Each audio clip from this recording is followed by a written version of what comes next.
Hello again and welcome back to another one. And today we have a couple of topics to cover, from new details that have emerged linked to Eminem's upcoming single Houdini, from one that sparked confusion based on how it was reported. And here's an example of what we are talking about, as this made its way to Reddit from the MLB network. Eminem's new album drops on Friday. Wool up, just wool up. Eminem's new album drops on Friday. He teased on social media that for his next trick, he'll make his career disappear with the debut track titled Houdini. But on the other side of 8 Mile in Detroit, Tarek Skubal was making batters disappear up until... And as you heard, it was reported that Eminem drops his album in a few hours, which is contrary to any official information we've gotten so far, because as far as we know, the single Houdini drops in a few hours, but perhaps we could be in for a surprise. And today we also have more details that have emerged, from speculations linked to collaborations, and even what looks to have inspired the cover art for Houdini. And speaking on the cover, boy, there has been fire on the mountain, as Twitter users continue to give us a reminder of why Eminem has been doing surprise releases for some time now. And we'll expand on this drama momentarily, but keep this in mind. Apparently they dragged me on Twitter. I don't give a fuck, because Twitter's not a real place. Today we also have more on Diddy's downfall, as we got Ed Lover and Biggie's mother, who have both put Diddy on blast over the last few hours. In Biggie's mom's case, she even added that she is up for smacking the daylights out of Diddy, and we'll get to more on this later. And today we also have one that's got hip-hop fans on social media up in arms, after Dame Dash briefly spoke about the beef between Kendrick Lamar and Drake during a chat on the Moguls in the Making podcast, and it was all due to some comments he made about Jay-Z. But first, check out some snippets from the podcast before we get to it. In this battle, there wasn't no fear of nobody getting hurt. Do you feel like back then there was a fear of getting hurt back then? There was no fear of us getting hurt when it came to Nas.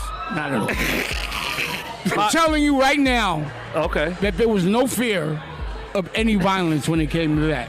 What about Pac and Biggie? There was no fear when it came to us. I'm talking about of Pac any and Biggie battle too, that we had when it came to violence.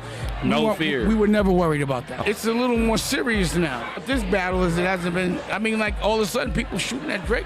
I honestly don't know. Well, tell me this, because we got the Future was in that beef, right? Yeah. Future said I'm big pimping like Dame Dash. Yeah, fuck with Future for that.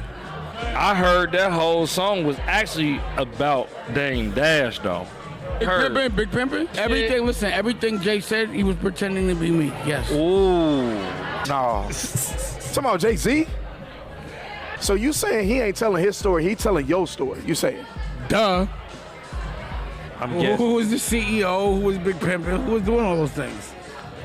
It was me. So as you heard, he flat out said Jay-Z was pretty much pretending to be him on Big Pimpin', since he was the real boss at that time, the CEO. And boy, users on social media have been going off on Dame Dash. It is giving flashbacks to Benzino's treatment whenever he speaks about Eminem, although not as bad. Check this out. Dame Dash going out sad, man. Can't go 10 minutes without talking about Jay-Z. And we even got think pieces, like every interview with Dame, he's talking about Hove in some capacity. It's just weird coming from someone who vehemently said it is not appropriate for men to speak on other men. Like, come on, yo, let it go. It has been 20 years. Y'all had an amazing run that will never be forgotten. But in response to the people blasting him for talking about Jay-Z in interviews, some have fired back at them with this question. Serious question. What are the non-Jay-Z related questions that you would want to ask Dame Dash? Unsigned hype. You would automatically get signed. Let's talk about Eminem, man. Hold on. Let's talk about Eminem, yo. That's why we here tonight. But jokes aside, what are your thoughts on his claims that back then, Jay-Z was pretty much a poser, using Dame's lifestyle for his lyrics? And moving on, Eminem's Houdini has sparked some wild reactions on the web, as apart from the fact that Dua Lipa fans think she invented Houdini. Damn, There are also those who have been going off on the song, writing reviews, all thanks to the cover art, as takes like these went viral. For instance, this cover told me everything I needed to know. A thread that's been flooded with negative reviews about the pre-released song, like about to be the worst song you've ever heard, and it got to the point some fans are wondering. Personally, I don't understand the hate for the cover art, and definitely I don't understand people trashing the song before they even listen to it. Facepalm emojis. Only happens with Eminem though. Shrugs emoji anyway. Houdini drops tonight. Trashing the cover is fine. Perhaps they would have preferred black screens or something. But what has the cover got to do with the quality of the song that's not even released yet? Because it sounds personal, as this also blew up. Eminem about to make the corniest song in existence, but the fact that Eminem can get even so-called non-fans this riled up is the ultimate sign of his relevance. They wouldn't care if he wasn't relevant. But this is certainly a flashback to the days leading up to a revival, that's for sure, and a user expanded on this. People trashed the music after seeing the cover art. Now I remember why Eminem started surprise drops. But once again, remember? Because Twitter's not a real place. And when this commotion linked to Houdini was on, we got the classic. When a user tried to fire back at an Eminem fan with this, Eminem has stans. Come on, man. Nah, man. Tired of this shit, man. It's just too much. I don't want to be the bad guy. Come on, man.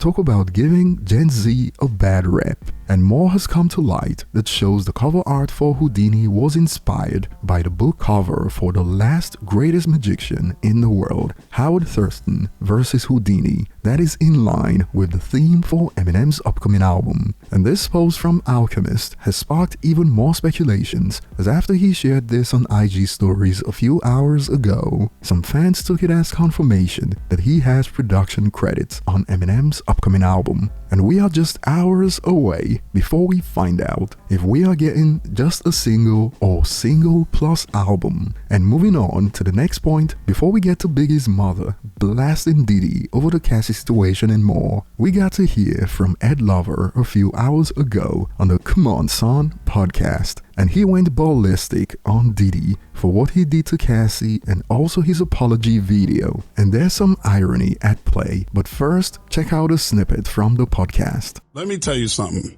and that's the money and the power. At one point, Puff had money, power, and respect. Your respect is gone.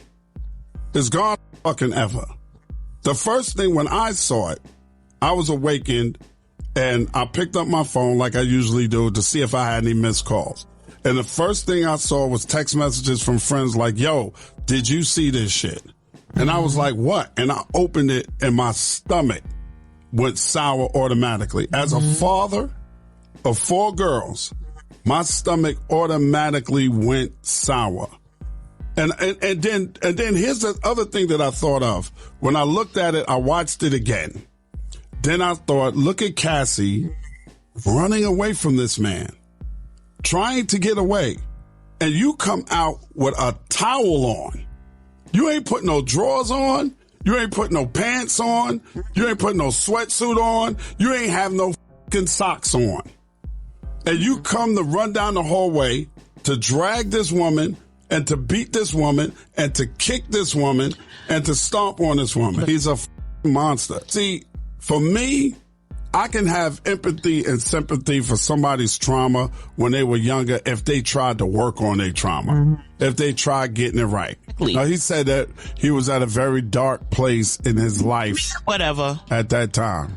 He said, I'm not asking anybody for sympathy. Listen. I just want to say that I was sorry. And I think it's all bullshit, because if you were truly sorry when the first shit came out, if you were really manning up to the shit that you pulled on Cassie and every other woman that you did some foul shit to, soon as Cassie's shit came out, you would have never categorically denied that you did anything. You would apologize right then and said, that was a time of my life where I was a up human being. When I looked at women as if they were property, I'm working on myself. I'm trying to get better, y'all. She's 100% right. I was a up individual. I did fucked up shit. But you said you did not do anything. And now that we look back on it with hindsight, 2020, now we know why nobody came to your fucking defense, because they all already knew what kind of piece of fucking shit you were. And some remember the fact that he called out 50 Cent for going at Diddy just a few weeks ago before the video dropped. When it made headlines, Ed Lover says 50 Cent is stepping over the line with his endless Diddy jokes. And some users brought this back funny, since he was one of the people that defended him initially. And Biggie's mother, Valera Wallace, recently had a chat with Rolling Stone where she revealed that she'd love to smack Diddy in the face. Check out some quotes from the article, Her Reaction to the Diddy Allegations and That Cassie Video. "I'm sick to my stomach," Wallace says about the multiple allegations of violence and sexual abuse against Combs. "I'm praying for Cassie. I'm praying for his mother. I don't want to believe the things that I've heard, but I've seen the hotel video. I pray that he apologizes to her. I hope that I see Sean one day, and the only thing I want to do is slap the daylights out of him. And you can quote me on that," she adds, "because I liked him. I didn't want to believe all the awful things, but I'm so ashamed and embarrassed." And I'll be looking forward to your thoughts in the comments, especially the commotion over Houdini's cover art. Thanks for watching, and see you on the next one, which should be quite interesting.